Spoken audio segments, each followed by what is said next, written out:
Jambalaya is one of the first dishes I remember having in a restaurant as a child.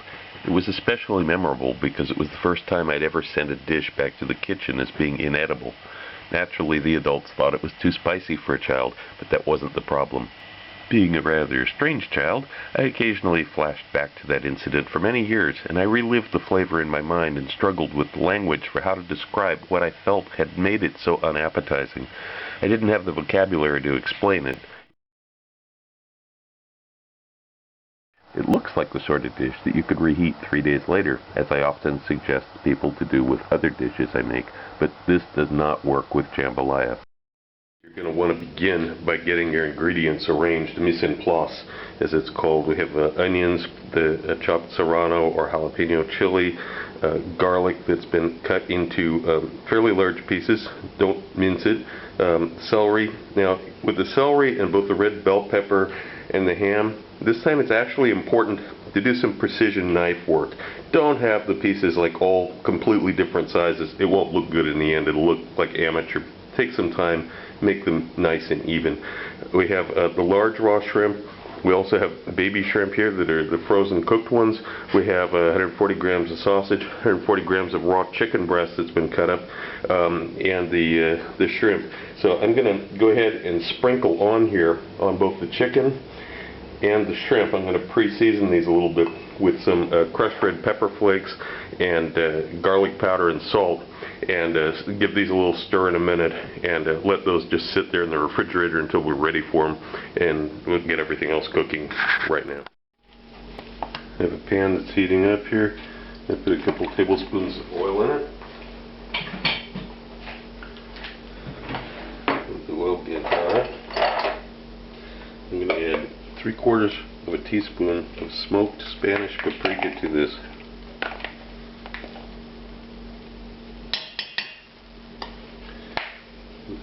It's not too hot yet, which is good because you don't want to burn the paprika. You want to toast it, but you don't want to burn it. So this, by putting it in before the oil gets too hot, gives you an opportunity to tell how hot the oil is just by looking at it and seeing how much activity there is here.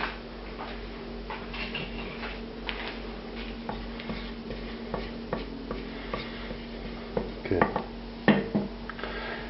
Now I'm going to add the diced Canadian bacon. Yeah, I know it's not traditional for this sort of dish, but this is going to work really well. This is going to give it a nice balanced flavor.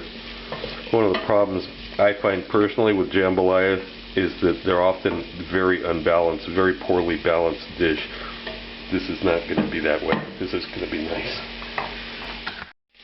Okay, after about 3 minutes, this Canadian bacon has got some little bit of color on it. It's hard to tell in the video here. You can tell though that it's cooked and the aroma has changed. The aroma doesn't smell like raw smoked paprika anymore, and it's starting to pick up the aromas of that Canadian bacon in there instead. Now we're going to add the red bell pepper to this.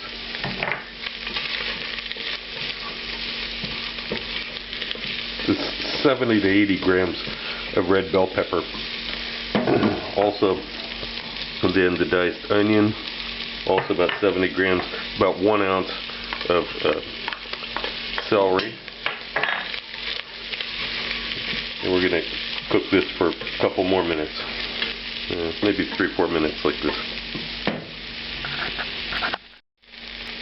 It's looking good. The aroma is nice. It's not overwhelmingly smoky with the paprika like you sometimes get. I'm going to add the diced serrano or jalapeno pepper. I'm going to add the garlic now, and I'm going to add 2 canned Italian tomatoes. I'm just going to squeeze into this. These are just straight tomatoes. There's no preservatives or anything. San Marzano tomatoes. We're going to cook this down some more. Okay, after like about 3-4 minutes, it starts to dry out a little bit. Now we're going to add the rice to it. The ratio here is interesting. It's the same amount of rice, 140 grams in this case, as there is raw chicken, as there is raw shrimp, as there is sausage. And it's twice as much as the onions, the bell pepper, some of the other ingredients, and the ratios here are what make this work, why it's balanced in the end. So we're going to try to toast this rice a little bit, make it pick up the flavors from the vegetables that are cooking here.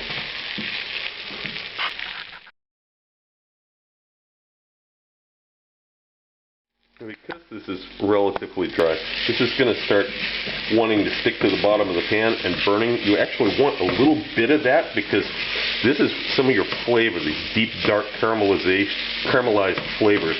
But you can't have too much or it'll go to burnt. So I'm going to let a little bit of that develop. Then I'm going to moisten it with some white wine. It's about an ounce, ounce and a half of white wine. Scrape off the bottom, deglaze it, let the alcohol burn off. In a minute we're going to add the chicken stock to it. I'm using a homemade chicken stock. You can use the Nord-Gel pack type that's dissolved in hot water if you want. Obviously homemade, always the best. You want the sense that you made it completely yourself.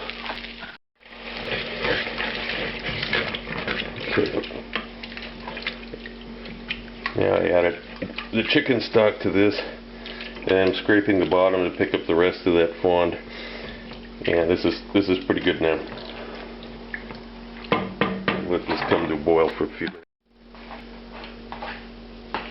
Now chicken stock is in. I'm going to add the bay shrimp to it. I'm turning the heat down to medium now. It's been on medium high. It's been on 7 out of 1 to 10. It's going down to 5 now. And I'm going to let it sit like this, come to a slow boil, slow simmer, and let it cook for just a little bit before we proceed any further.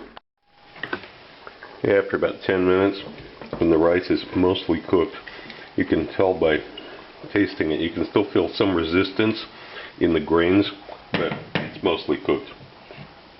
You can add the rest of the water with this cooked smoked sausage.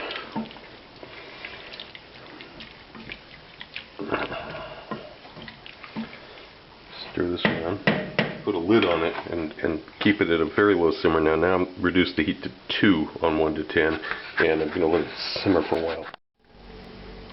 Okay, and after 20 to 30 minutes, now I'm going to put the raw chicken in this.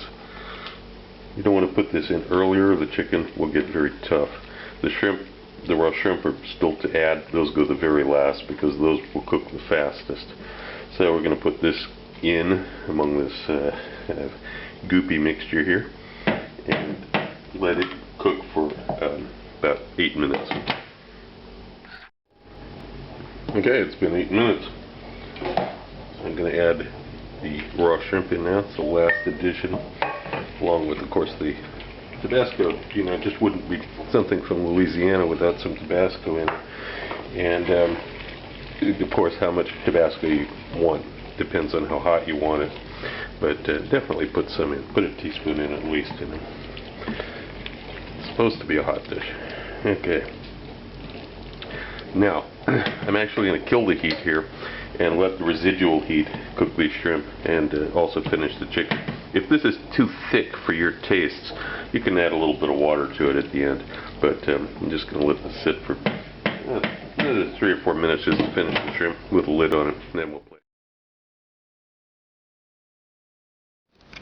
Also look for my cocktail book, Cocktails of the South Pacific and Beyond, Advanced Mixology, available through Amazon online.